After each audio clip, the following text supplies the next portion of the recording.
The year is 2087, and humanity's quest for knowledge knows no bounds. The Odyssey 6, a state-of-the-art exploration vessel, is dispatched to investigate a mysterious celestial body designated Erebus 7.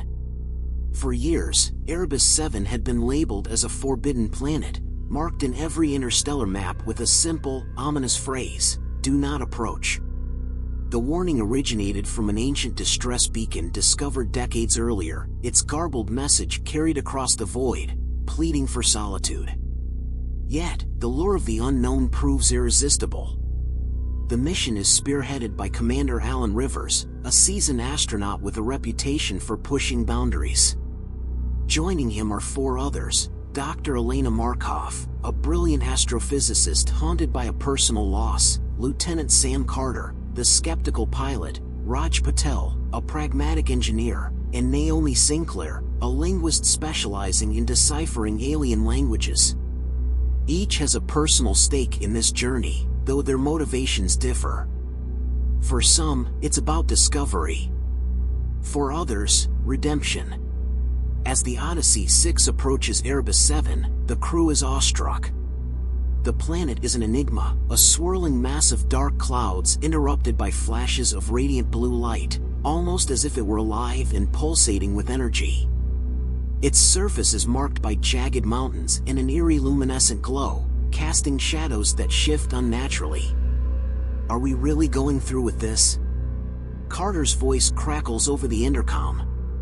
His hands grip the controls, the unease in his tone palpable. That beacon wasn't just a warning, it was a plea. Alan's reply is firm, almost defiant. We didn't come this far to turn back. Whatever's down there, we need to understand it.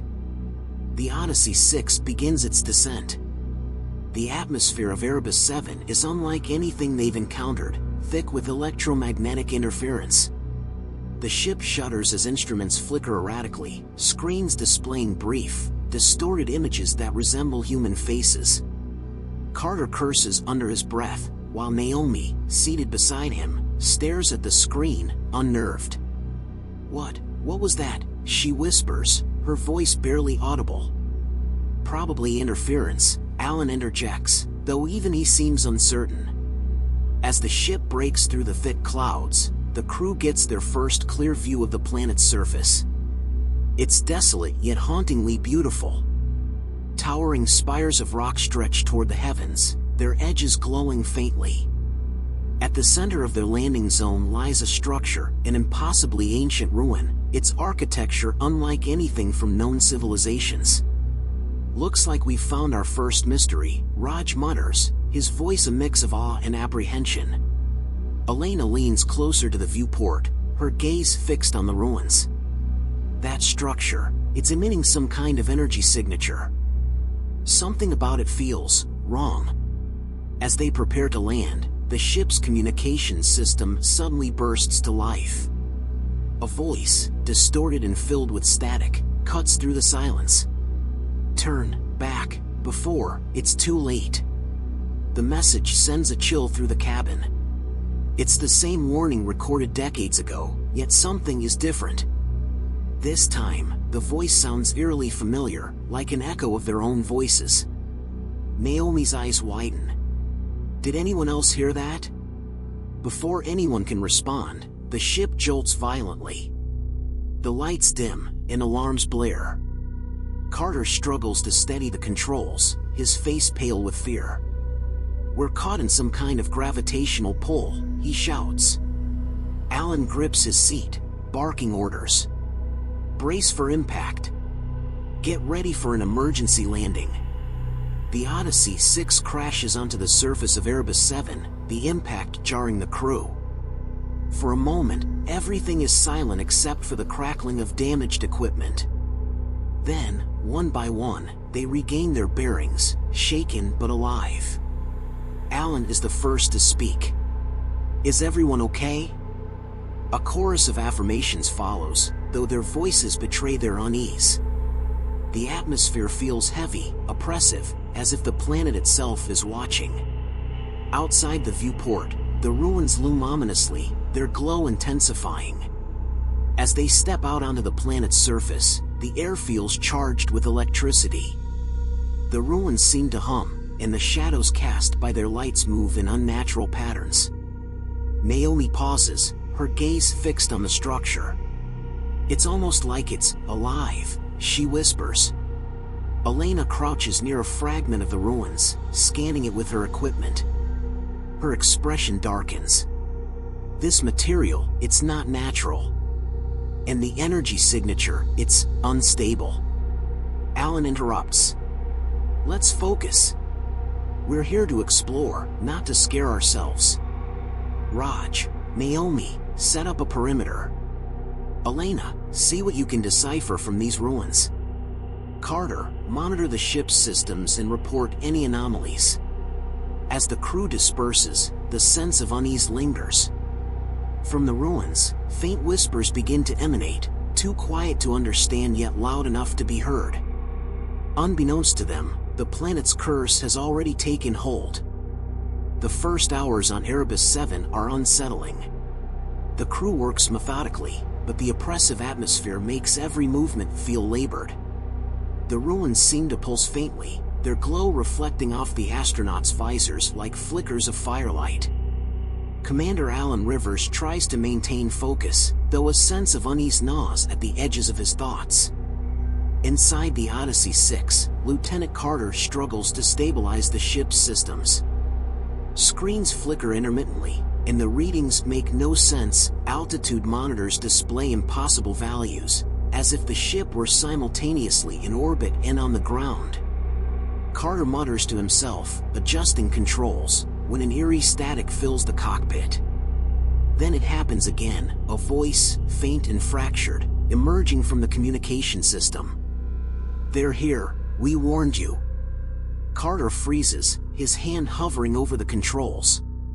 The voice isn't just a warning, it's familiar. It's his own voice. "Commander," Carter calls out, his voice tight with tension. "You need to hear this." Alan rushes back into the ship, followed by Naomi and Raj. Carter replays the message, his hand trembling as the distorted words echo through the cabin. Alan's jaw tightens. "That's impossible. It must be interference from the planet's atmosphere," Alan asserts, though his tone lacks conviction. Naomi steps forward, her brow furrowed. "No, Commander. It's more than interference. It's like an echo. A recording of something that hasn't happened yet." Meanwhile, outside the ship, Elena conducts scans near the ruins. Her equipment picks up strange energy readings that fluctuate wildly, defying all logic. She adjusts the device, frowning as the data becomes increasingly erratic. Suddenly, the scanner emits a high-pitched whine and shuts down completely. "Elena, report," Alan's voice crackles through her comms. "I don't know how to explain this," Elena responds, glancing at the ruins. "The energy field here, it's not just unstable. It's behaving like it's alive." As she speaks, something catches her attention. A faint figure moves in the corner of her eye, just beyond the ruins. She turns sharply, raising her visor, but there's nothing there. "Elena?" Alan's voice breaks through again. "What's wrong?" "Nothing," she lies, her hand gripping the scanner tightly.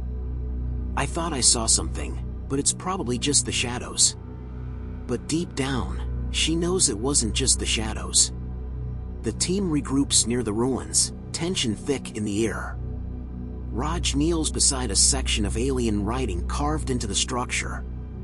Naomi crouches next to him, her linguistic expertise at the forefront. "This script, it's unlike anything I've ever seen," Naomi mutters, running her fingers over the carvings. "But it feels intentional. Like it's meant to communicate a warning." Raj glances at her, his voice laced with nervous humor. "A warning like stay away, maybe?" Naomi doesn't reply. Her attention is fixed on the carvings, her expression growing darker. Then, a chilling sound breaks the silence, a low, guttural whisper that seems to come from everywhere and nowhere. It's faint at first, but it grows louder, layering on itself like an echo. The team instinctively huddles together, their eyes scanning the empty landscape. "Did anyone else hear that?" Alan asks, his voice firm but edged with fear. "I heard it," Naomi whispers. "It wasn't just a sound. It was words." Before they can process the phenomenon, the ground beneath them trembles. The glowing ruins flicker erratically, casting sharp, jagged shadows across the landscape. The whispers intensify, overlapping until they're almost deafening. And then, just as suddenly as it started, the noise stops. The ruins dim, and silence returns, but it's a silence charged with dread. Back at the ship, Carter monitors the crew from the cockpit, his eyes darting between the flickering screens. Suddenly, one of the external cameras activates on its own, displaying a grainy, distorted image. Carter squints at the screen, his breath catching in his throat. The camera shows the crew standing near the ruins, but there's something wrong. The figures on the screen don't match the live feed. In the distorted footage, the astronauts appear gaunt and lifeless, their suits torn and faces pale. A timestamp at the corner of the screen shows a date, 3 days from now. Carter stumbles back, his heart racing. "Commander, you need to see this, now."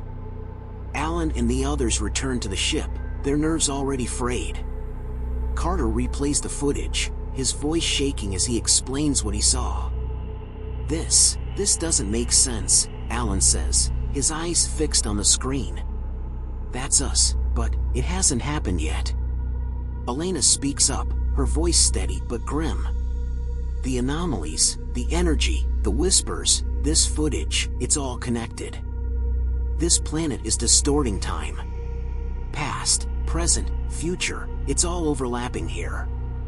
Alan exhales sharply, running a hand through his hair. "We need answers. Naomi, focus on decoding the carvings. Carter, keep monitoring the ship's systems. Raj, check our equipment. Elena, I want you to run a full analysis of that energy field."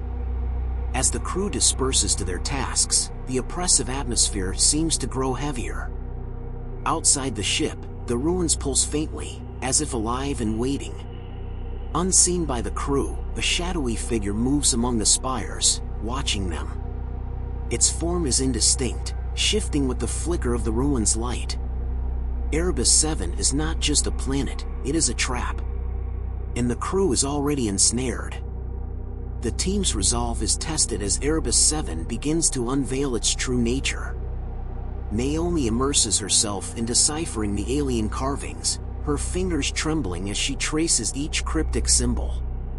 Her notes quickly fill with fragmented translations, words like sacrifice, rebirth, and cycle. The symbols seem to tell a story, but the meaning remains maddeningly elusive. Elena, working near the ruins, sets up an advanced scanner to measure the energy emanating from the structure. The device hums to life, its display lighting up with a chaotic stream of data. She stares in disbelief as the readings fluctuate wildly, defying known physical laws. The energy signatures don't just pulse, they shift, almost as if responding to her presence. "Elena, what's your status?" Alan's voice crackles through her comms. She hesitates before responding, her eyes glued to the screen. "The energy field, it's reacting to us. I think it's aware." Inside the ship, Carter continues to monitor the distorted footage from the external cameras. Each frame reveals a different, horrifying version of the crew's fate, images of their lifeless bodies sprawled across the desolate landscape, their helmets shattered, their faces frozen in terror. "This planet is showing us what's going to happen," Carter mutters to himself, his voice barely audible. Raj joins him in the cockpit, his normally calm demeanor shaken. "It's not just showing us. It's toying with us." Meanwhile, Naomi pieces together more of the carving's message. Her translations reveal a chilling truth: Erebus 7 was once home to an advanced civilization that delved too deeply into the manipulation of time. Their experiments unleashed a force they couldn't control, a sentient entity born from the fabric of time itself. This entity consumed the civilization, trapping them in an eternal loop of suffering. Naomi's voice trembles as she explains her findings to the group. The carvings call it the chronophage. It feeds on time, on existence itself. And it's still here. Alan's jaw tightens, his mind racing. If this thing is alive, then we need to find a way to stop it, or escape. Elena interjects, her expression grim. Escape might not be an option. The energy field is expanding.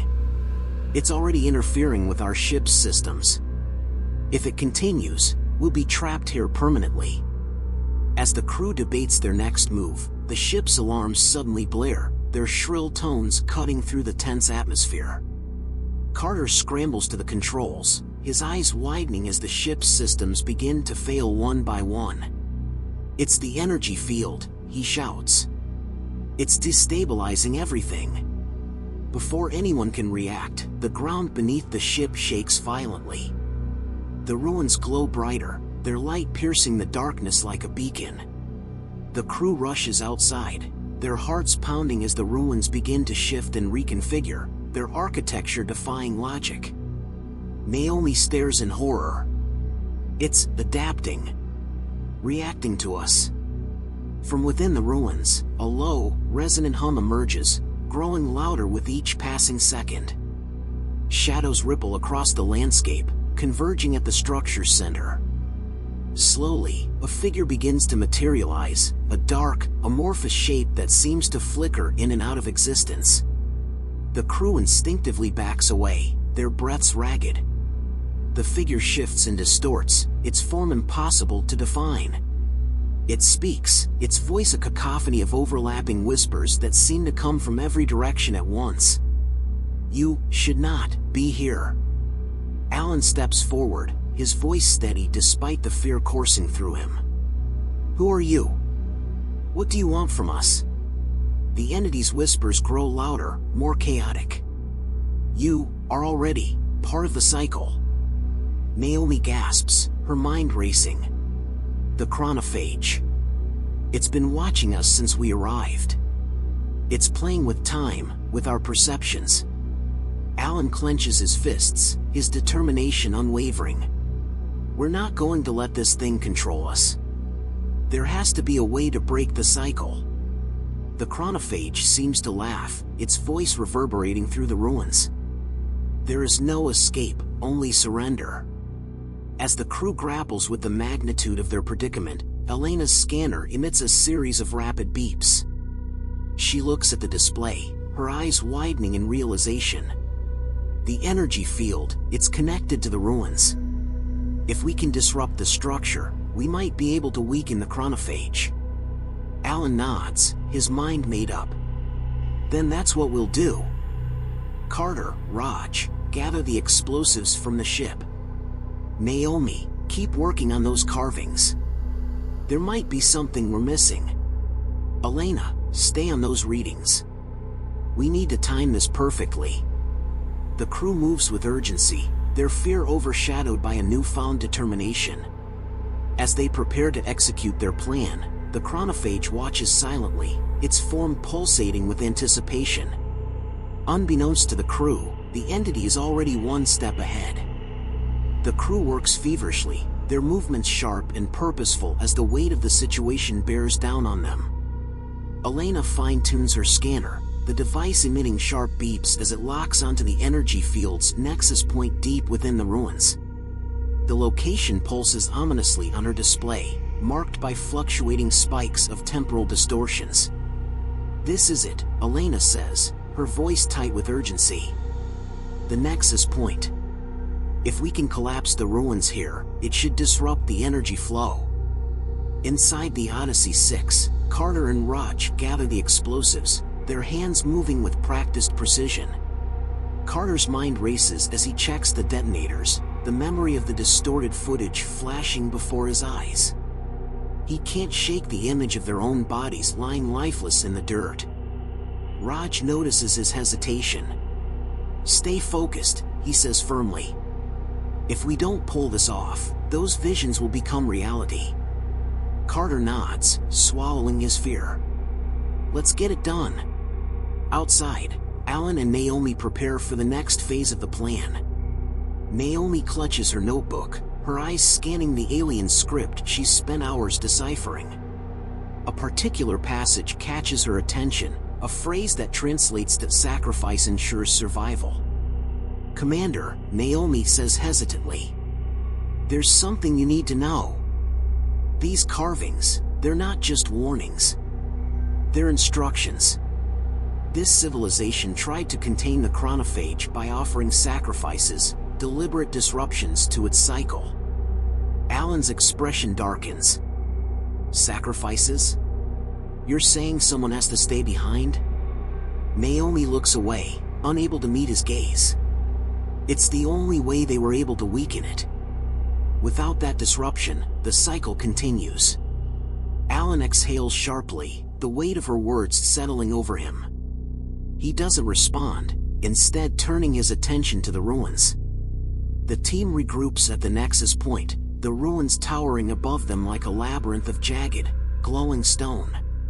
Carter and Raj set the charges, their hands steady despite the growing tension. "Detonators armed," Carter says, stepping back. "We're ready." Elena's scanner suddenly emits a piercing alarm. She stares at the display in horror. The energy field, it's intensifying. It knows what we're doing. Before anyone can react, the ground beneath them trembles violently. The ruins glow brighter, their structures shifting and reconfiguring as if alive. The chronophage's voice echoes through the air, a cacophony of rage and mockery. "You cannot defy the cycle." The entity materializes before them, its amorphous form towering and pulsating with temporal energy. Time itself seems to warp around it, moments stretch and collapse, fragments of the past and future bleeding into the present. Alan steps forward, his voice firm. "We're not part of your cycle. Not anymore." The chronophage laughs, its voice layered with the echoes of countless lives. "You are already mine." Alan turns to the team, his expression resolute. "Get to the ship. Now." "Commander," Naomi starts, but Alan cuts her off. "That's an order. Someone has to stay behind to make sure this works." The team hesitates, their faces stricken, but they know there's no time to argue. One by one, they retreat toward the Odyssey 6, their hearts heavy. As the chronophage looms closer, Alan activates the detonator's timer, his hands steady despite the chaos around him. He glances at the ruins one last time, a sense of calm washing over him. "Cycle this," he mutters under his breath. The ruins erupt in a blinding explosion, the shockwave tearing through the air. The chronophage's form writhes and distorts, its voice rising in a deafening scream as the energy field collapses. From the ship, the crew watches in stunned silence as the ruins crumble, their glow fading into darkness. The Odyssey 6 trembles as the shockwave from the explosion ripples through the atmosphere. Inside the cockpit, Carter fights to stabilize the ship's systems. Sparks fly from overloaded consoles, and alarms scream in protest, but he manages to hold the ship steady. "We're clear of the ruins," he announces, his voice strained. "But the energy field, it's not gone." Elena stares at her scanner, her heart sinking as the readings stabilize. "It's weaker, but it's still there." The chronophage, it's not completely destroyed. Naomi grips her notebook tightly, her mind racing. The carvings mention cycles. What if this is just one phase? Alan's sacrifice disrupted it, but it might still reform. Raj, seated nearby, shakes his head in frustration. Then what was the point? We lost him for nothing? Naomi's voice is firm. No. We bought ourselves time. That's what matters. Carter adjusts the ship's controls, his hands moving with grim determination. We're not out of this yet. If the chronophage is reforming, it might try to pull us back in. Elena scans the surrounding atmosphere, her eyes narrowing as she notices an anomaly. Wait. There's a gap in the energy field, right above us. It must have been created by the explosion. If we can reach it, we might be able to escape. Naomi hesitates, her eyes flickering to the ruins, now shrouded in darkness. And what if it follows us? What if we're just carrying this thing with us? Carter's jaw tightens. We'll figure that out later. Right now, we survive. As the ship ascends, the chronophage's presence becomes palpable again. The shadows outside the cockpit ripple and distort, forming fleeting shapes, familiar faces. Alan's voice echoes faintly through the comms, fragmented and distant. You cannot escape. The crew exchanges uneasy glances. Naomi clutches her notebook, her knuckles white. It's trying to pull us back. It knows we're leaving. The ship lurches violently as the energy field begins to close in, its tendrils of light clawing at the Odyssey 6. Carter grits his teeth, pushing the engines to their limit. Hold together, he mutters, his hands gripping the controls. Come on. Elena's scanner flashes red, its alarms blaring. The field's collapsing. If we don't make it through that gap in the next 30 seconds, we're done. Time seems to stretch as the ship hurtles toward the gap. The chronophage's whispers grow louder, overlapping in a cacophony of voices. Naomi closes her eyes, a silent prayer on her lips. The Odyssey 6 bursts through the gap just as it closes, the energy field snapping shut behind them. The chronophage's presence vanishes, leaving an eerie silence in its wake. The crew sits in stunned disbelief, the weight of their survival slowly sinking in. Carter exhales sharply, his hands trembling as he releases the controls. We made it, he says, his voice barely above a whisper. Elena scans the ship's systems, her relief tempered by exhaustion. We're clear of the field. Engines are holding steady. Naomi stares out the window, her expression distant. Alan, he knew this might happen. He knew what it would take. Raj places a hand on her shoulder, his voice soft. He gave us a chance. That's more than we could have hoped for. As the ship drifts through the void, the crew reflects on the events that have transpired. Naomi continues to study the alien carvings, her determination unshaken. The chronophage may have been weakened, but she knows their ordeal is far from over. Carter and Elena work tirelessly to repair the ship, their movements a testament to their resilience. Raj monitors their course, ensuring they remain far from Erebus 7's reach. But in the silence of the cockpit, a faint echo lingers, Alan's voice, a whisper from beyond the void. Break the cycle. The Odyssey 6 sails through the dark expanse of space, its hull bearing the scars of Erebus 7's wrath. Inside, the atmosphere is heavy with grief and unanswered questions. Each member of the crew processes Alan's sacrifice in their own way, the weight of his final words echoing in their minds, break the cycle. Naomi isolates herself in the observation bay, her notebook open on her lap. She pores over the alien carvings once more, her mind unwilling to rest.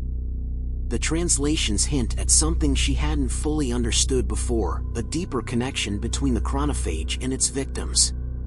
The cycle isn't just about time, she whispers to herself. It's about choices. Every decision we made, every moment we hesitated, it fed on all of it. Meanwhile, Carter works on stabilizing the ship's navigation systems. His hands move methodically, but his mind is far from calm. He replays Alan's last moments over and over, questioning if there was another way. We're alive because of him, Raj says, breaking the silence. He leans against the console, his expression unreadable. That has to mean something. Carter glances at him, his voice tinged with bitterness. Does it? We're still running, and that thing might still be out there, waiting. Elena enters the cockpit, her face pale. I've been running simulations on the energy signatures from the ruins. Alan's sacrifice didn't just disrupt the chronophage, it left a fracture in the fabric of time. That's why we were able to escape. Raj frowns. A fracture? What does that mean for us? Elena hesitates, her gaze distant. It means we might not be safe. The chronophage could still exploit that fracture to reach us, or worse, it could spread. The crew falls silent, the enormity of their situation settling over them. Naomi joins them, her notebook clutched tightly in her hands. I think I've found something, she says, her voice steady despite the fear in her eyes. The carvings mention a way to seal the cycle permanently. It requires someone who's already disrupted the cycle, a part of the chronophage's timeline. Carter narrows his eyes. Are you saying? Alan? Naomi nods. His sacrifice created the fracture. If we can find a way to harness that energy, we might be able to seal the chronophage for good. But it's risky. We'd have to return to Erebus 7. The room grows tense as the implication sinks in. Raj breaks the silence, his voice resolute. If that's what it takes to stop this thing, then we do it. Alan didn't give his life for us to just keep running. The crew exchanges determined glances, their resolve solidifying. The Odyssey 6 alters course, its engines humming as it turns back toward the cursed planet. As the ship nears Erebus 7, the shadows of the chronophage seem to stir once more. But this time, the crew is ready. They've faced the darkness before, and they intend to end it. The Odyssey 6 breaches Erebus 7's atmosphere once again, the sight of the planet's ominous surface sending chills through the crew. The once familiar ruins are now unrecognizable, twisted, glowing remnants of their former structure, as if the chronophage itself has consumed them further. The crew knows they are entering a place where time has lost all meaning. Carter grips the controls tightly, his knuckles white. We're coming in hot. Brace for turbulence. The ship shakes violently as it descends, the energy field surrounding the planet straining against their presence. Elena monitors the scanners, her voice urgent. The temporal distortions are worse than before. It's like the entire planet is unraveling. Naomi sits at her station, her notebook open and filled with her deciphered translations. Her gaze is fixed on a specific passage, the one who disrupts the cycle shall become the key to its end. She reads it aloud, her voice steady but grim. Raj raises an eyebrow. So we're banking everything on Alan's sacrifice being the key to this? Naomi nods. His actions created the fracture. If we can reach the epicenter of the ruins, we might be able to harness that energy and seal the chronophage. But we have to move fast. The planet won't hold much longer. The ship lands near the ruins, the ground beneath them trembling with each passing moment. The crew exits cautiously, the air thick with an unnatural energy that prickles against their skin. Elena's scanner beeps rapidly as they approach the ruins. The nexus point is still active, but it's unstable. We're running out of time. As they navigate the treacherous terrain, shadows flicker in the corners of their vision. Echoes of their past selves appear and disappear, their distorted voices whispering warnings and pleas for help. The chronophage is watching, its presence palpable and oppressive. We're close, Naomi says, her voice cutting through the tension. She leads the group to the center of the ruins, where a glowing rift pulses with temporal energy. The sight is both awe-inspiring and terrifying, a window into the fractured timeline Alan created. Carter sets down the equipment, his movements deliberate. Let's get this over with. The longer we're here, the more it feels like this place is alive. Naomi steps forward, her notebook in hand.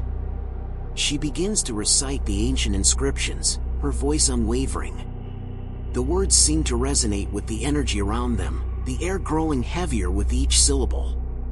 The ground shakes violently as the rift begins to react, its glow intensifying. The crew braces themselves, their fear evident but their resolve unshaken. From the shadows, the chronophage emerges, its form more defined and menacing than before. Its voice echoes, layered with countless tones. You cannot stop the cycle. You are part of it. The crew stands their ground, their determination unwavering. Elena activates a device designed to amplify the rift's energy, her hands steady despite the chaos. Naomi finishes the incantation, her voice firm. Alan disrupted the cycle, but we're here to end it. The rift erupts in a blinding light, its energy engulfing the chronophage. The entity lets out a deafening scream as it begins to unravel, its form collapsing into the fracture. The ruins shake violently, the ground beneath them splitting apart. Carter shouts over the noise, "We've got to move. Now!" The crew races back to the Odyssey 6, the planet crumbling around them. As they lift off, they watch as the ruins implode, the rift consuming everything in its path. Erebus 7 vanishes into the void, leaving behind only silence. The Odyssey 6 drifts in the quiet of space, the emptiness outside the ship a stark contrast to the chaos they just escaped. Inside, the crew sits in silence, the weight of their ordeal pressing down on them. For the first time in what feels like an eternity, there's no sign of the chronophage. Naomi stares at her notebook, her fingers lightly tracing the worn edges of its pages. The ancient carvings are no longer a mystery, they're now a reminder of the sacrifice and resolve it took to end the cycle. She closes the notebook slowly, her expression unreadable. Carter breaks the silence, his voice steady but tired. Scanners show nothing. Erebus 7, the energy field, it's all gone. Elena leans back in her chair, exhaustion etched into her features. The fracture sealed itself when the chronophage was consumed. It's over. Raj exhales deeply, running a hand through his hair. We actually did it. We broke the cycle. Despite the relief in their words, the crew knows the victory came at a cost.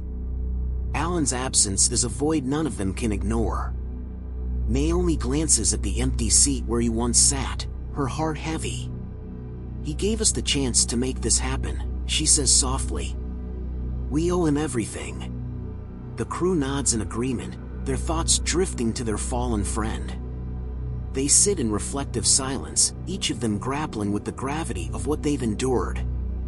As the Odyssey 6 charts a new course away from Erebus 7, Carter glances at the navigation panel. Where to now? Naomi speaks up, her voice resolute. Anywhere but here. Somewhere we can start over. Somewhere we can make sure this never happens again.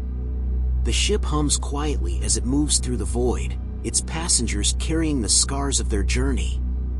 The chronophage may be gone, but its memory lingers, a reminder of the darkness they faced and the strength they found to overcome it. For the first time in what feels like forever, the crew allows themselves a moment of hope. They've survived the impossible, and though their path forward is uncertain, they know they're stronger for it. As the stars stretch endlessly before them, Naomi looks out at the vast expanse of space. Her voice is barely a whisper, but it carries the weight of their collective determination. We broke the cycle. Now we move forward,